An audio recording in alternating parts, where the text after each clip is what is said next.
government guy. I'm the most pro-government guy you probably ever meet. I just want the constitutional republic guaranteed us by the Constitution. And as my intro says, I did take an oath.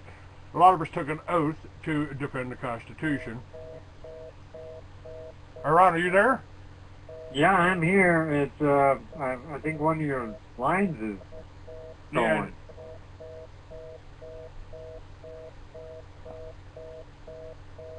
It has, but I don't know where it's coming from here.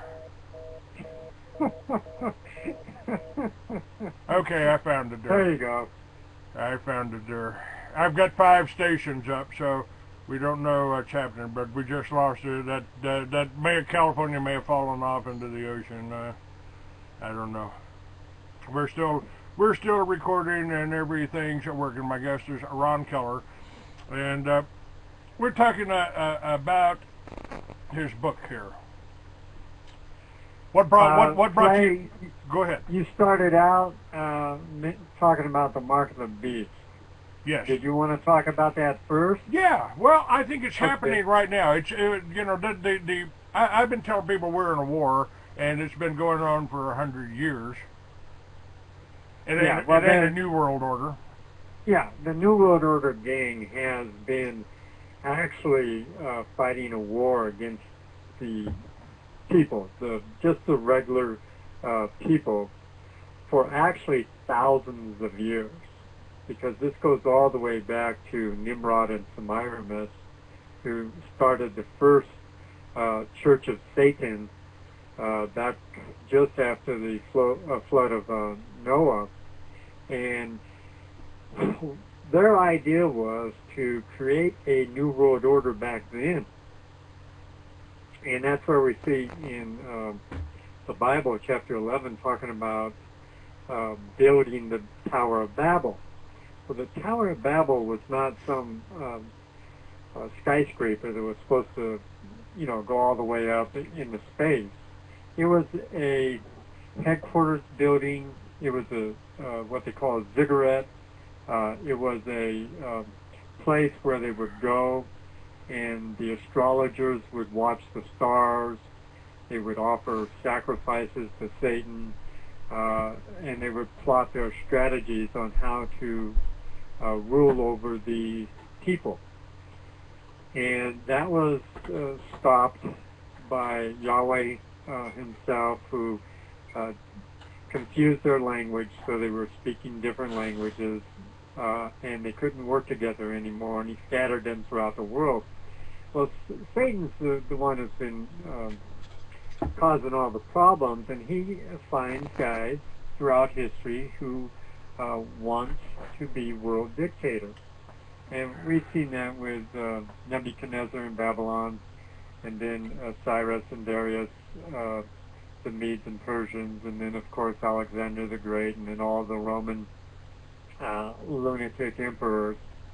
And up to recent times, we've seen it with Napoleon, and then of course Lenin, Stalin, Hitler, Mao, and the two-bit, what I call the two-bit dictators, Idi Amin and Saddam Hussein, and George Herbert Walker Bush, and George W. Bush, and Tony Blair, and of course during World War II, Churchill wanted to be one of these little tin-horn dictators.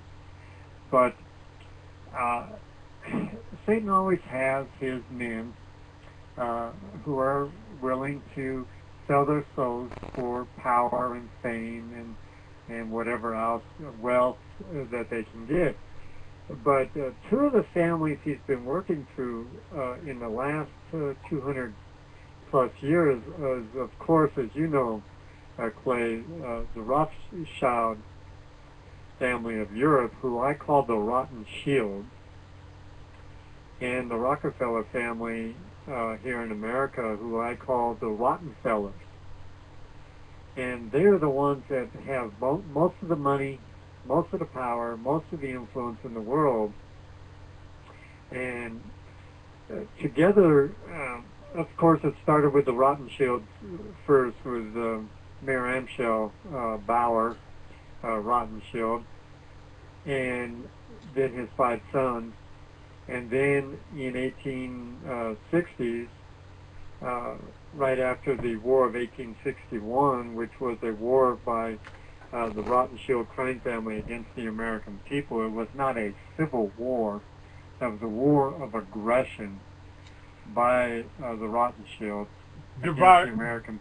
Go ahead. It's divide and conquer. That's a strategy they've always used. They got brother fighting brother, kin fighting kin, Germans fighting Americans that came from Germany, you know, their whole family. And I've got the whole history of the Rothschilds and Mystery of Babylon, Ron, and this is one of the things that I want to talk about. This is not only a history of the Rothschild, it's a history of their whole drug smuggling operation going back almost 25 years or more to the Operation Watchtower that George Bush was in charge of as CIA director. So, go ahead. We've been talking about this for a long time here, and it appears to me that it's really reaching a climatic point. I think we're in America. We're probably right where Russia was after the Bolsheviks took over and instituted communism and murdered 60 million white Christian Russians. Is that what we're facing here? Well, yeah, I believe as we get closer to the creation of the one world government, one world economic system, and the one world religion, that there will be mass executions of people, not in America, but throughout the world. And when that is established, and I think it still is 20 to 25 years away. I'm not one of these guys who's saying, well, it's going to happen next week or next month or even next year or the next 5, 10 years. I also wrote a book called When, that's W-H-E-N, with a question mark, dealing with Bible prophecy, in which I laid out all the different things that have to take place before this world government can be established. And in that book, I did not give a date, but there are so many things that have to be done that it's rather obvious they cannot be done within the next couple of years or even 5 or 10 years. And in my book, Big Brother is Watching You, I give you all of the technologies, many of the laws that have been passed and are in use today, and show where all of this stuff has to be implemented fully before the New World Order is firmly established. These gangsters are very thorough. We can argue about whether they're competent or not, but they're thorough. Let me relate a little conversation that occurred between Assistant Secretary of Defense James Forrestal and McCarthy, and McCarthy made some comment about the communists being stupid. Forrestal corrected him. He said, "No, consistency is not the mark of stupidity. If they were just stupid, occasionally they'd make a mistake in our favor." Yeah, I've heard that one. The whole thing is the Big Brother gang, the New World Order gang, whatever you want to refer to them as, they have literally millions of men and women who are working, many of these people 12 to 16 hours a day to get this thing in place. And they would have had it in place a long time ago. I believe at least by the year 2000. If it weren't for people like Clayton Douglas, Alex Jones, Anthony J. Hilder, and many other fine patriots, and not only here in America but around the world, who have hindered their work, slowed it down. And we will continue to do that, but eventually they will impose their world government, their new world order, which they've been talking about. Even that fool who occupied the White House and ran what we call the Reagan administration for 8 years under Reagan and then 4 years under himself, George Herbert Walker Bush stated in a special speech, it was, I think, his address to the State of the Union address in 1991, or a special, I think he also gave a special address on September 11th, 1991, in which he talked about the New World Order and the opportunity to create a New World Order. These guys actually openly admit they want to create a New World Order.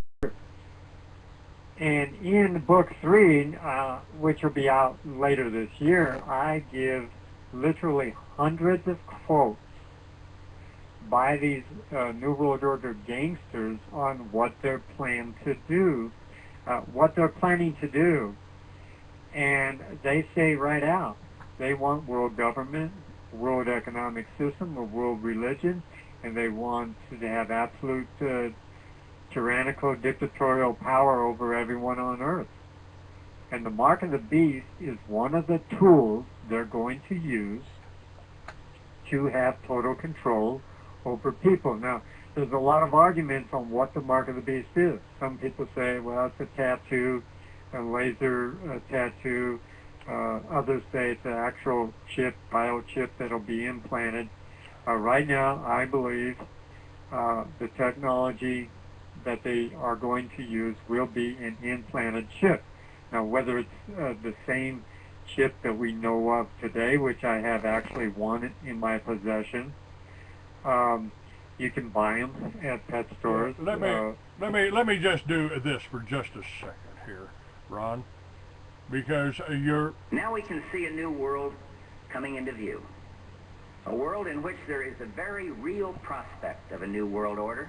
The New World Order does not mean surrendering our national sovereignty or forfeiting our interests.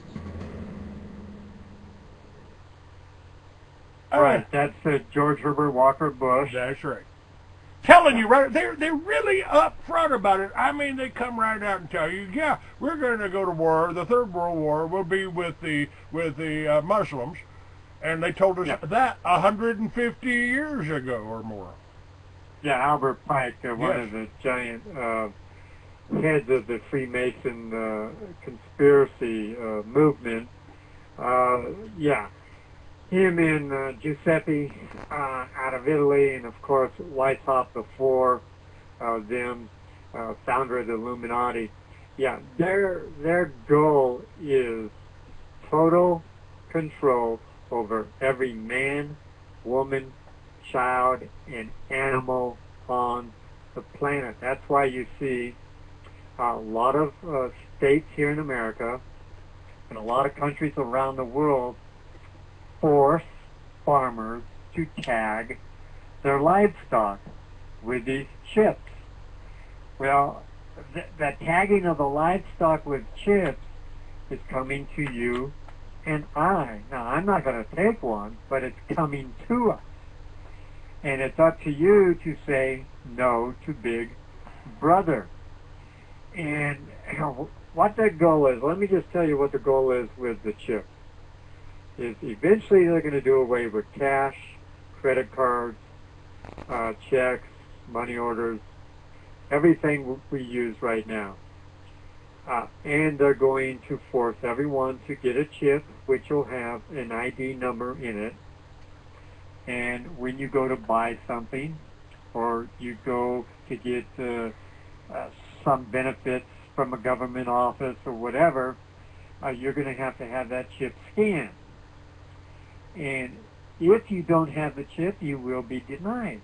You won't be able to buy food, buy products, get benefits, get driver's license, get any kind of hunting license, any license or anything at all. And eventually, if you decide to live on your own, off the land,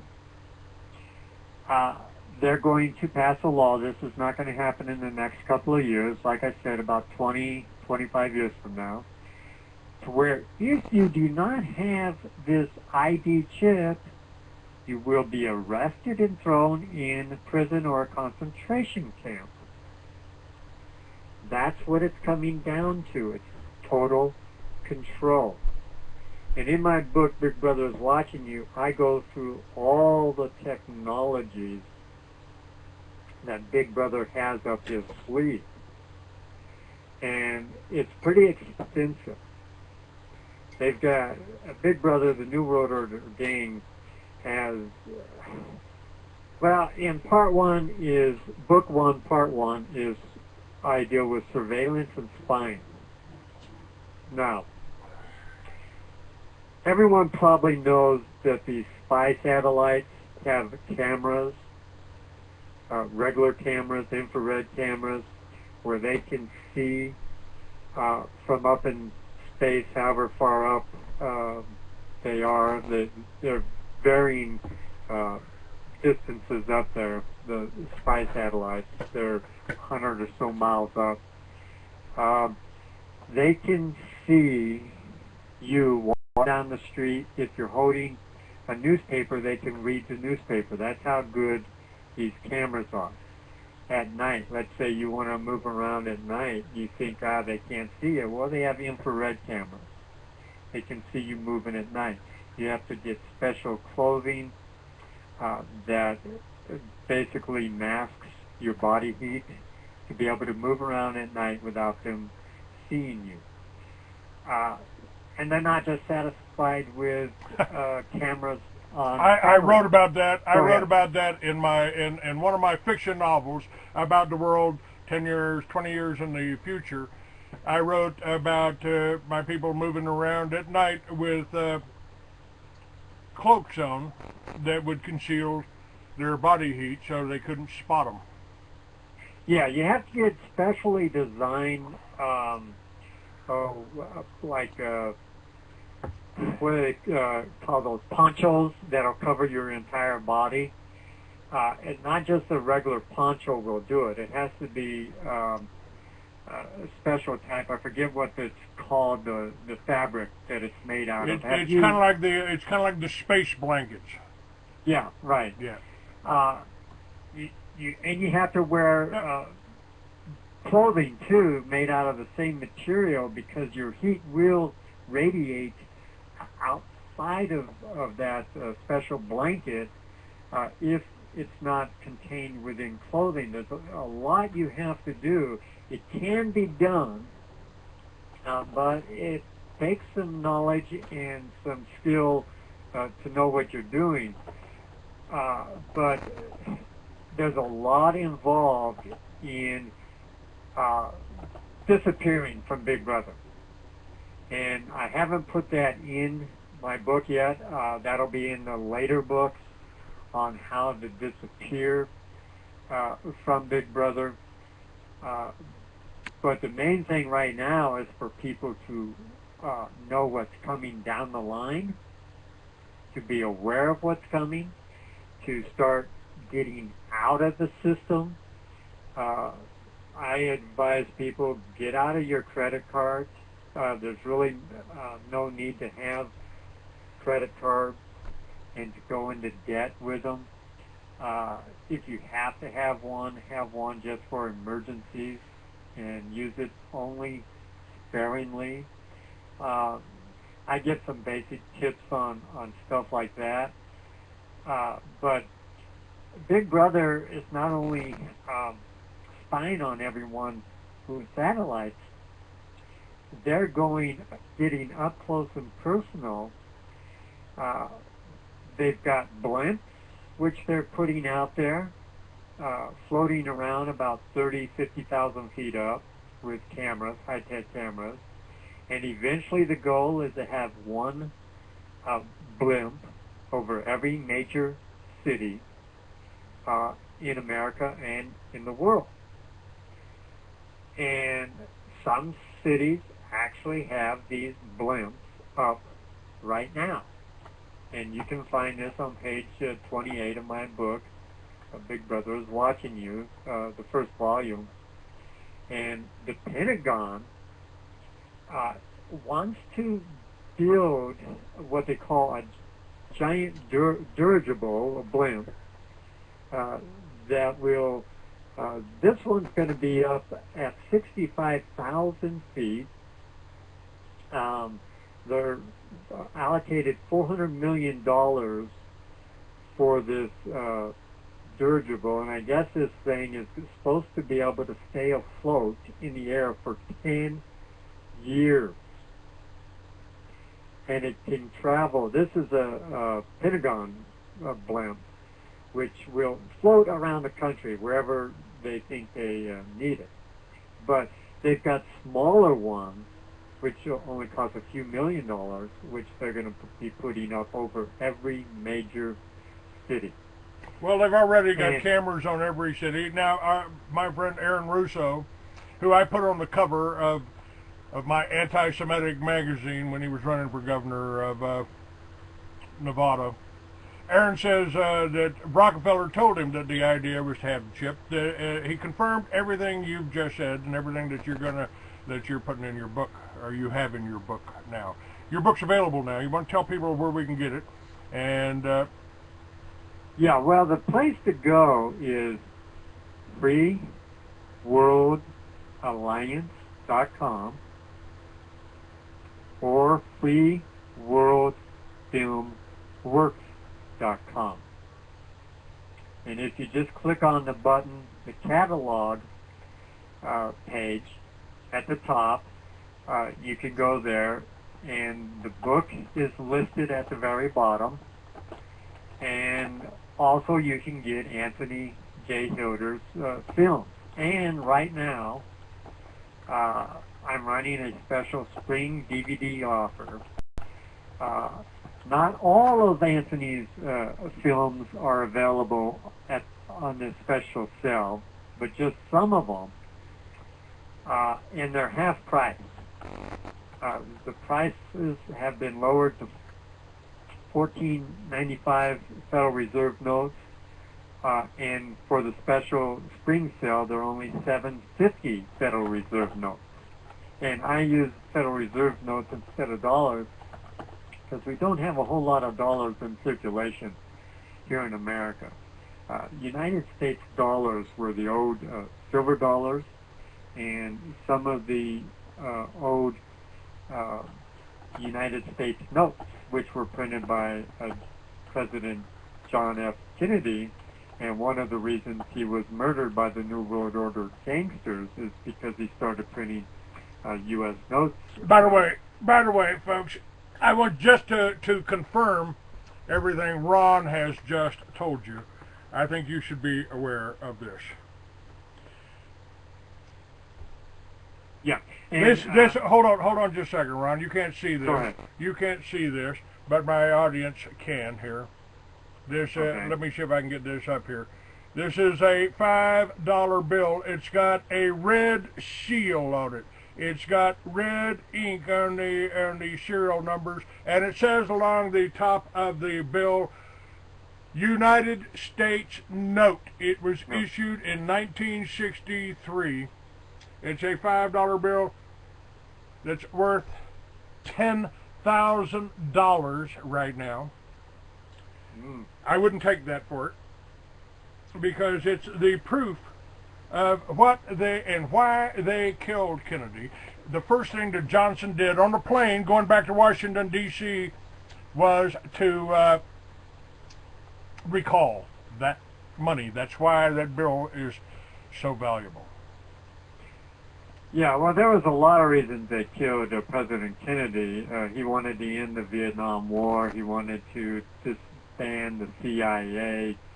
He actually, a lot of the conservatives today, they hate all Democrats. and they hate the Kennedys. But John Kennedy, and I was brought up in a conservative Republican home, and I said, always thought as a child, and teenager, and young adult that John Kennedy was a dirty, rotten scoundrel. And the more I study about him, the more I learn about him, the more I realize that, yeah, he had a lot of problems. He was a philanderer. He cheated on his wife. He was brought up in a home which made most of its money running bootleg liquor during Prohibition. Joe Kennedy, the founder of that family. There was a lot of bad things with the Kennedys, but John actually wanted to do good for the country, and he was going to clean up D.C., believe it or not. And the Rockefeller crime family, which runs America, has ever since John D. basically took over, when he was funded by the Rothschild crime family to start his oil company. He started out, John D., a lot of people don't know this, selling rotten food to the Union during the War of 1861. He was in the food business. And then after the war ended, he jumped into oil. But that family hates the Kennedys, and so when John was going to clean up D.C. and clean up America, the Rockefeller crime family says, we got to get rid of this guy. He actually thinks he's president of the United States of America. He doesn't realize that our family, runs America, and he's just a puppet, so they shot him. And they did the same thing to his son, John Jr. A lot of people don't know this, but remember that witch from Arkansas, Hillary Rodham Clinton, had announced that she wanted to run for senator of New York. This was back in 99. Well, guess what happened? A few weeks, I forget the exact timing on it, but John Jr. also announced he was running for Senate in New York. And they blew up his plane and dumped the body at sea before anybody could examine anything. No, they cremated. They actually cremated him, his wife, and his sister-in-law. Did they? Okay, I'm sorry. They cremated, and guess who was the first ship to get out there to recover the plane and the bodies? Was it Coast Guard? Was it a private ship? Or was it Navy? Tell me. It was the Navy ship. Coast Guard did not handle it. The Navy did. And the reason why the Navy handled it is because the Navy were the ones who were involved in the murder of John Jr.